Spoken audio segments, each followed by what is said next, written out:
Good morning. Are you Nakia Latrell Jackson? Yes, ma'am. And Ms. Jackson, in cause number 1932344, you were here before. You're on a 10-year deferred probation for burglary of a habitation.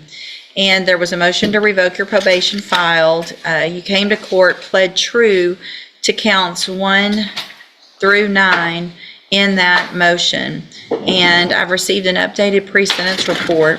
Has everyone had an opportunity to review that report? We have. Yes, Your Honor, we have. Are there any additions or corrections to the report? Not from the defense. No, Your Honor. All right, Mr. Rojas, you may. This is already a tough spot.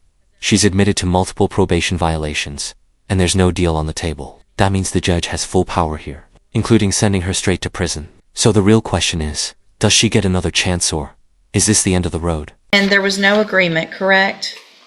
That is correct, Judge. All right. I think we did not reach an agreement.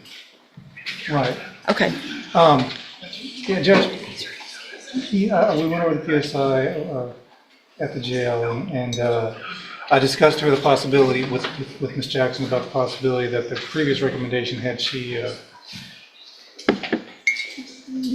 would have been at one point would have been safe P. She tells me that she doesn't feel that she needs safe P. She thinks that all the tools she needs she got from ISF when she was at ISF. Her problem, she thinks, is that when she was released from ISF, she just was homeless, didn't have any place to go. And that one thing led to another. She didn't have a home, didn't have a phone, didn't have transportation. And that's one of the reasons, that she couldn't get into the drop program, which led one of the reasons we're here today. If you read her comments in the PSI, she's asking for another chance, and she truly wants another chance. She tells me that if she's given another chance, she does have a job for her on the outside. She's waiting. She has a job waiting for her at Waffle House. She has two possibilities of where she could be living. She could either go with her aunt who lives in Orange, I believe, who's a school teacher in Orange, or the manager, her manager at Waffle House would let her live with them in Port Arthur. And that's what she's asking me to do, Judge. I know that it's hard because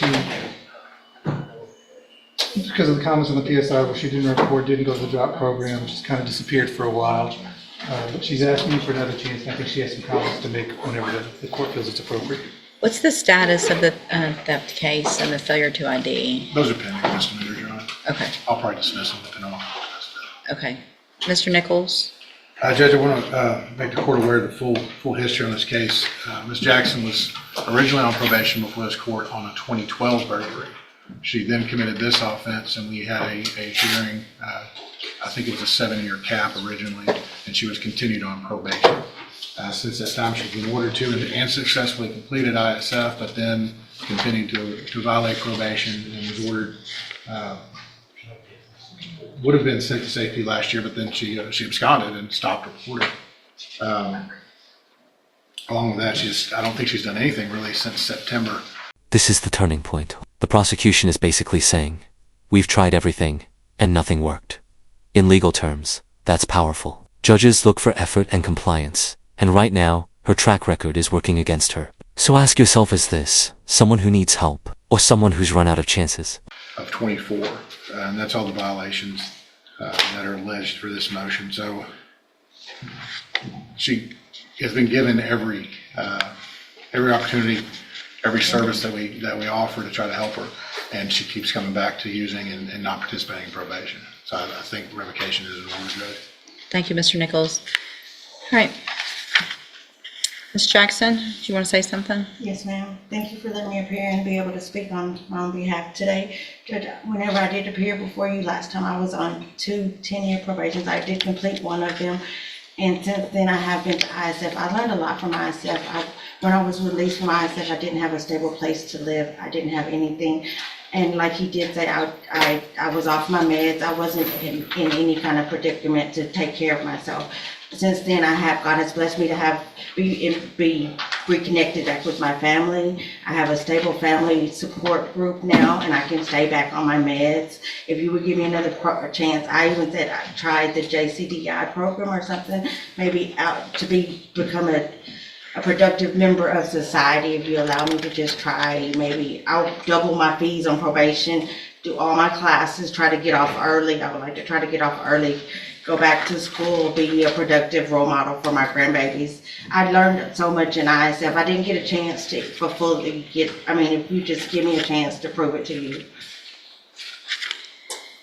I feel like I've heard that before. I never took ISF. Hang on. I'm sorry. You've been on probation since 2012. Yes, ma'am. You didn't successfully complete a probation. We just let you get off of that one because you got on another one. Because while you were on a probation for a burglary of a habitation, you got another burglary of a habitation. And you were lucky at that point because you got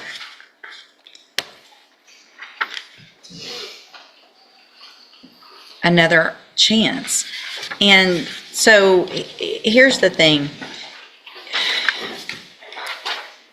You say you've learned from ISF. I really did. But, and maybe you did, but if you're going to stay on, the fact that I'm even considering this, so you don't think you need to go to SafeP? No, ma'am, if you just please, I have a job. You're not getting out today. You're going to prison or you're going to SafeP. It's that simple. You're not going to keep doing things that you're not, hang on. Okay, yes. You're ma'am. not going to keep messing up and then get rewarded for that bad behavior. Does that make sense? Yes, ma'am. So you've been given opportunities, both tracks of ISF. You were placed on a special caseload to help you with any issues you were having, and you didn't do what they were asking you to do.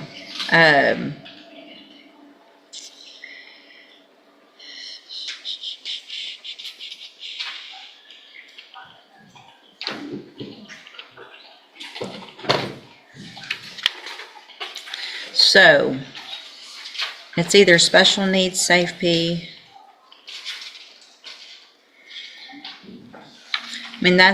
Special needs SafeP is gonna take care of, hopefully, some of the mental health issues as well, correct?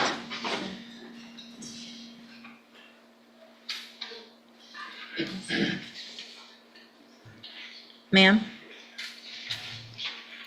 I don't know about, safety. Well, so there's a SafeP program.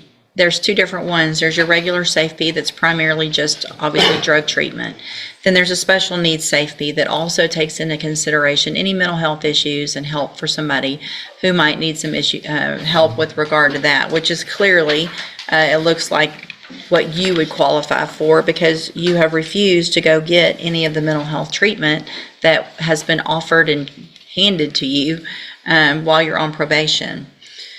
So what I'm going to do today, Ms. Jackson, and I'm probably going to look, hopefully I won't, but if I look back on this again, I'm telling you now. Wow. This is huge. Despite everything, the violations, the history, even disappearing, the judge still gives her another chance. But listen closely. This isn't mercy without consequences. It's zero tolerance from here on out. One mistake, and she could be facing up to 20 years. So what do you think? Is this a life-changing opportunity, or just delaying the inevitable? If you're back in here, I'm going to wonder why I did what I did today. And if I have to wonder why I did something, it's usually not good. You could go to prison today for up to 20 years. Up to 20 years today, I could send you to prison. And if you're back in here and you don't take advantage of what you're given today, then you're going to be looking at that entire range of punishment, and it's probably not going to be on the low end. Do you understand? I'm going to find that you entered your pleas of true to counts 1 through 9 freely and voluntarily. Find those counts true. Find sufficient evidence to find you guilty. However, I'm going to continue you on probation. I'm going to order that you enter and successfully complete the special needs SafeP track. You'll get hopefully more tools and all the tools that you need to get out and complete this probation. You will be on zero tolerance. That means you cannot miss one appointment. When you get out of SafeP, then if the probation department thinks that JCDI is appropriate for aftercare or the DROP program, you miss one appointment, you miss one testing, then you're going to be right back in here with a motion to revoke. This is it. No mess ups, not even a single one. Do you understand? That's what zero tolerance means. All right, I'm going to hand you the trial court certification. This was not an agreement. There's some rights to appeal. You can talk to Mr. Rojas about that. All right, good luck to you, ma'am.